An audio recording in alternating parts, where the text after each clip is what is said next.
Doctor സാറേ ആ ഇരിക്കി അത് നന്നായി. ആവി പിടിച്ചാൽ മതിയല്ലോ.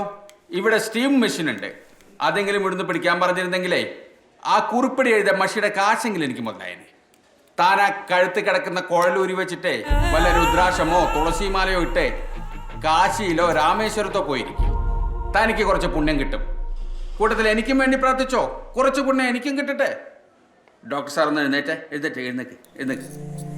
ആ രോഗിക്ക് എന്താണ് വേണ്ടത് അത് ഞാൻ കുറിച്ച് കൊടുത്തിട്ടുള്ളൂ. സർ പ്ലീസ് ഡിസ്റ്റർബ് ചെയ്യരുത്. ഇല്ല, ഡിസ്റ്റർബ് ചെയ്യില്ല. തനിക്ക് സ്വസ്ഥത തരാൻ പോവാ. തന്റെ സേവനം ഇനി ഇവിടെ വേണ്ട. 10-12,000 രൂപയുടെ ടെസ്റ്റ് നടത്തേണ്ട സ്ഥാനത്തെ 2 രൂപയുടെ ഉളിക കുറിച്ചു കൊടുത്ത തന്നെയൊക്കെ വെച്ചുകൊണ്ടിരുന്ന ഈ ഇന്ദുകല മെഡിസിറ്റിയുടെ കാര്യത്തിൽ ഒരു തീരുമാനമാവും. മൾട്ടി സ്പെഷ്യാലിറ്റി ഹോസ്പിറ്റൽ പണിയാൻ നിൽക്കുന്ന എന്നെ ചെറ്റപ്പുരയിലാക്കല്ലേ ഡോക്ടർ സ്വാമി തിരുവടികളെ. അല്ലേലും ഞാനിവിടെ നിൽക്കാൻ ഉദ്ദേശിക്കുന്നില്ല. താനിവിടെ നിൽക്കണ്ടോ? ഓടിക്കോ.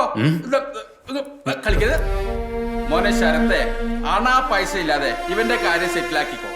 1 സെക്കൻഡ് പോലും നിൽക്കാൻ സമ്മതിക്കരുത്. Get out.